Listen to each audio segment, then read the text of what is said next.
Zimbabwean-born visual artist Gerald Machona's second solo exhibition titled Greener Pastures is currently on display at the Goodman Gallery in Cape Town and is set to run until the 3rd of November. In this body of work, Machona aims to spark conversations and engage us with issues of migration, issues of social interaction and xenophobia in South Africa, as well as explore the creative limits of visual art production through the use of decommissioned currency as a key medium. And for more on this, let's speak to Gerald, who joins us from Asipon Studios in Cape Town. A very good morning to Gerald. Thank you so much for joining us. Welcome to Morning Live. Morning. Thanks for having me. Well, it's an absolute pleasure. Let's first start with the inspiration behind this body of work. What inspired you? I started off as working on this body of work as a PhD research that I'm busy conducting at UCT at the Michaela School of Fine Arts. And in reflecting on my experience as a migrant and spending over 10 years in South Africa, specifically Cape Town, I needed to find a way to use my art practice to somehow engage some of the issues that I had been experiencing around xenophobia, and more specifically Afrophobic experiences that most migrants from other African countries were experiencing in South Africa. We often hear people say the grass is greener on the other side, but you aim to deconstruct that notion, or rather dispel that myth through your work. Tell us more about it. Yeah, I think we tend to have these utopic ideas of a place somewhere or a new experience somewhere. And I wanted to somehow look at that historical conversation, or look at that idea across a historical timeline. So I kind of reflected on colonial moments of that idea and kind of contemporary moments of that idea as well. And so what you actually experience in the show is this kind of spectrum of these moments where people were pursuing some ideal of a better place or a greener pasture.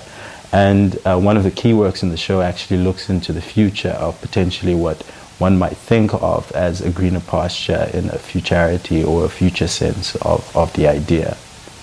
And I want to talk to you about your signature use of decommissioned currency and how you've adopted it as your medium of focus. Yeah, for me it started off kind of exploring the kind of economic moments that were happening in Zim with the 2008 moment where the Zimbabwean currency became, through hyperinflation, became valueless.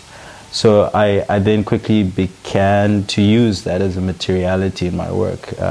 And I found that, you know, exploring that materiality, I found other kind of currencies that were decommissioned that I started to kind of also employ and use in my work.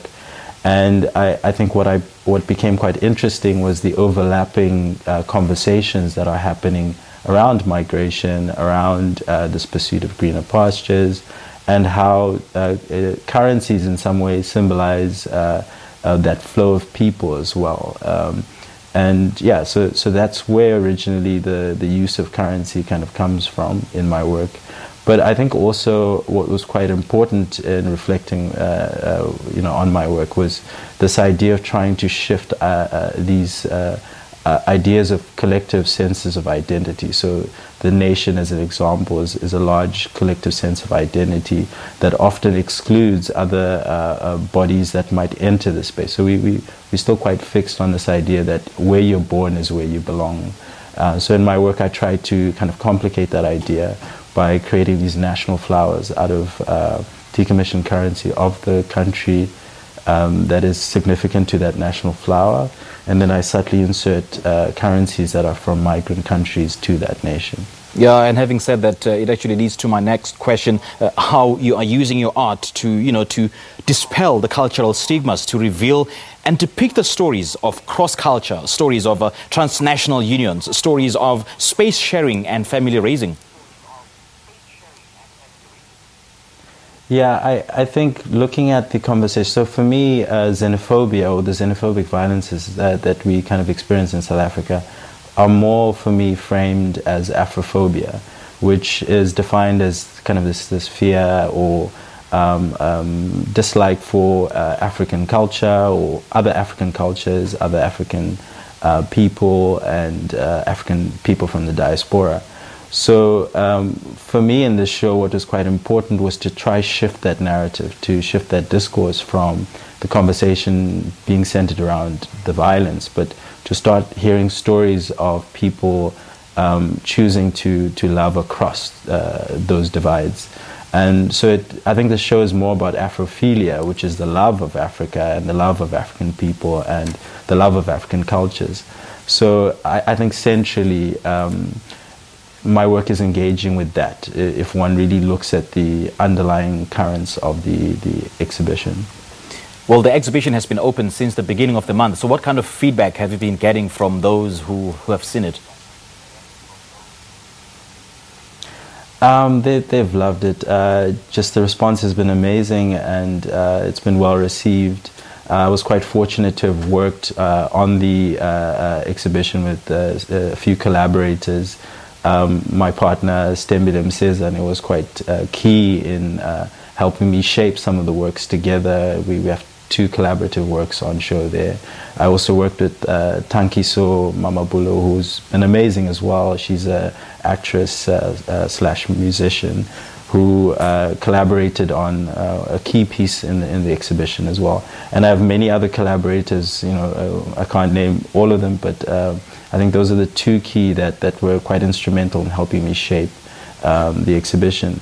And I mean, the response has been amazing, and I hope people can actually go see it. It'll be at the Goodman Gallery, and it's up till the 3rd of November. All right, Gerald, thank you so much for your time, and all the best in your work. We appreciate it. Thank you for having me. All right, that was a Zimbabwean-born visual artist, Gerald Machona, and he's been speaking to us about his latest body of work, Greener Pastures, that is currently on display at the Goodman Gallery in Cape Town. Let's take a quick ad break now.